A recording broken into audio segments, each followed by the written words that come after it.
Assalamualaikum warahmatullahi wabarakatuh. Perkenalkan, nama saya Farhan Nabil Hawari dengan NIM 12310600028 dari kelompok 6 dengan mata kuliah psikologi. Di sini kami akan membawakan materi tentang psikologi belajar. Psikologi belajar adalah cabang ilmu psikologi yang mempelajari bagaimana individu memperoleh dan menyimpan dan menggunakan pengetahuan dan keterampilan. Baik, langsung saja kita ke materi yang akan kita bawakan. Belajar adalah suatu proses, usaha atau interaksi yang dilakukan individu untuk memperoleh sesuatu yang baru dan perubahan keseluruhan tingkah laku, meliputi skill, habit, attitude, dan understanding, hubungan sosial, jasmani, dan budi pekerti. Bisa dicontohkan salah satunya mempelajari public speaking, di mana hal tersebut dapat menambahkan skill kita. Dapat disimpulkan bahwa seorang individu belajar untuk menemukan hal baru. Adapun tujuan dari psikologi belajar adalah meneliti dan menelaah tentang belajar dan permasalahannya. Hal ini digunakan untuk memperbaiki permasalahan murid dalam bidang belajar. Psikologi belajar bertujuan memberikan wawasan kepada guru mengenai karakter muridnya, serta bagaimana cara muridnya belajar. Hal ini penting karena untuk kebaikan dan memberikan manfaat dalam pembelajaran. Psikologi belajar juga bertujuan memberikan solusi atau perbaikan atas masalah yang dihadapi murid dalam belajar, sehingga murid tidak kesulitan dalam menerima transfer ilmu dari guru dan melakukan pembelajaran dengan menyenangkan. Adapun tujuan lainnya itu seperti meningkatkan pemahaman tentang perilaku serta proses peserta didiknya, membentuk suasana yang kondusif, membantu peserta didik dalam menyelesaikan kesulitannya, meningkatkan pemahaman tentang prinsip pembelajaran, membentuk lingkungan belajar yang edukatif dan afektif, dan menyediakan serta memberikan informasi yang dibutuhkan dalam proses belajar. Pengertian belajar itu tersendiri, secara singkat dan umum, belajar dapat diartikan sebagai suatu proses perubahan keseluruhan tingkah laku, yaitu terjadinya perubahan aspek-aspek tingkah laku kognitif, fonatif, afektif, dan motoris secara integrated. Belajar merupakan aktivitas yang dilakukan individu secara sadar untuk mendapatkan sejumlah kesan dari apa yang telah dipelajari, sebagai hasil dari interaksinya dengan lingkungan sekitarnya.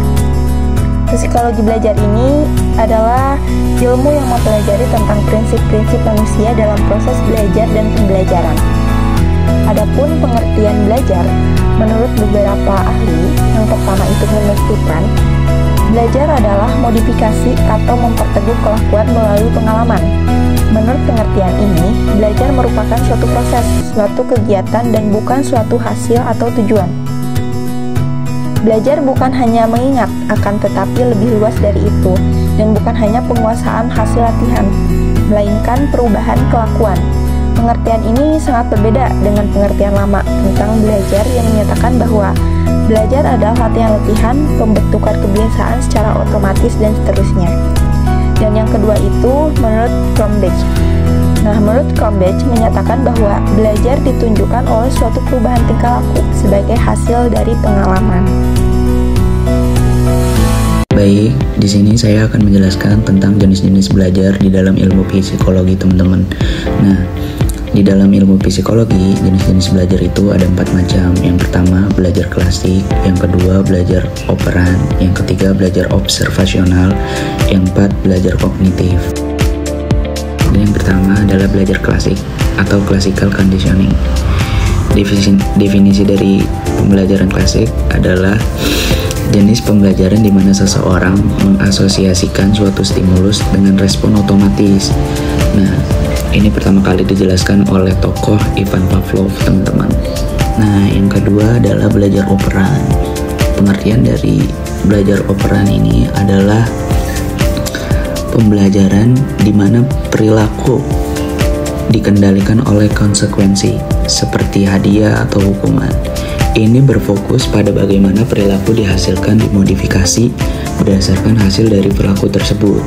Contohnya seperti jika seseorang mendapatkan pujian atau hadiah setiap kali mereka menyelesaikan tugas tepat waktu, kemungkinan besar mereka akan terus menyelesaikan tugas tepat waktu untuk mendapatkan pujian tersebut. Kurang lebihnya seperti itu. Dan yang ketiga adalah belajar observasional atau observational learning.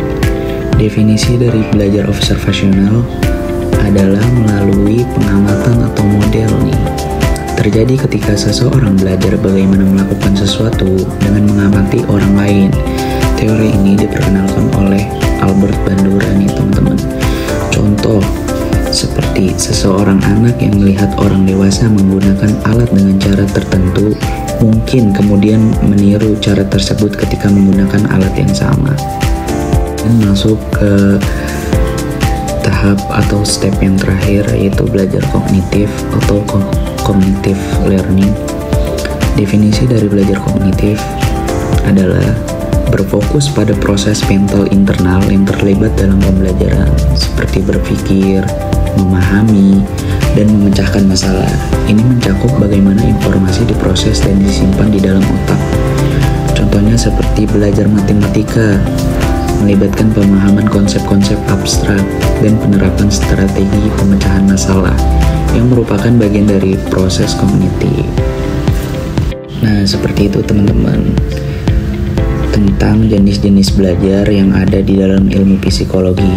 Keempat jenis pembelajaran ini memberikan pandangan berbeda tentang bagaimana kita memperoleh dan memodifikasi pengetahuan serta perilaku apa yang dapat kita pahami. Ruang lingkup psikologi belajar. Psikologi belajar sebagai disiplin ilmu yang merupakan cabang psikologi yang kajiannya dikhususkan pada masalah belajar. Ada 3, yaitu masalah belajar, proses belajar, situasi belajar. Masalah belajar meliputi hakikat belajar itu sendiri, adanya teori belajar, prinsip utama belajar, macam-macam belajar, faktor yang mempengaruhi pada belajar.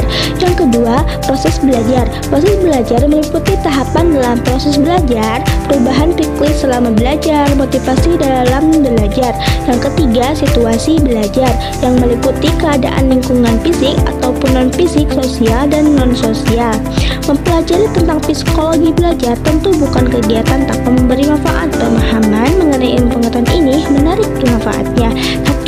Menunjukkan tujuan pembelajaran psikologi belajar akan membantu tenaga pendidik untuk menentukan tujuan pembelajaran karena ingin memastikan pendidik paham materi pembelajaran atau punya tujuan yang lainnya. 2. Mengatur kondisi belajar yang efektif. 3. Memahami peserta didik dengan baik. Dan ada pula metode-metode dalam psikologi belajar. Dalam belajar diperlukan metode khusus untuk bisa menyampaikan materi dengan baik, sekalipun bisa dipahami oleh peserta didik. 1. Psikologi klinis, yang merupakan metode yang digunakan dalam ilmu psikologi untuk menyelidiki secara teliti sejumlah individu yang mana memiliki gangguan atau kelainan dalam batasan waktu yang cukup lama. Metode ini bisa membantu memecahkan masalah, tentunya kerap terjadi dalam kegiatan pembelajaran. Yang kedua, psikologi kuesioner. Metode yang kedua dalam psikologi belajar adalah pendidikan, yang mengajukan sejumlah pertanyaan umum secara tertulis mengenai topik-topik psikologi, sosial, dan pendidikan. Yang ketiga, psikologi eksperimen. Metode ketiga, metode eksperimen. Metode ini dilakukan pengamatan secara teliti dalam kurun waktu yang cukup lama. Adanya masalah atau problem yang dialami oleh peserta didik dan mengumpulkan teori maupun konsep yang berkaitan dengan problem yang hasil ditemukan tersebut. Yang terakhir, psikologi studi kasus. Studi kasus atau case study method adalah proses penyusunan catatan mengenai pengalaman masalah yang pernah dihadapi, fakta umumnya yang relevan sejarah pendidikan sebelumnya dari peserta didik, melainkan juga melihat latar belakang dari peserta didik yang segan acara pengamatan, misalnya mengenai kondisi sebagai ekonomi keluarga, peristiwa yang pernah dialami, dan bagaimana presentasi akademik dan sebelumnya.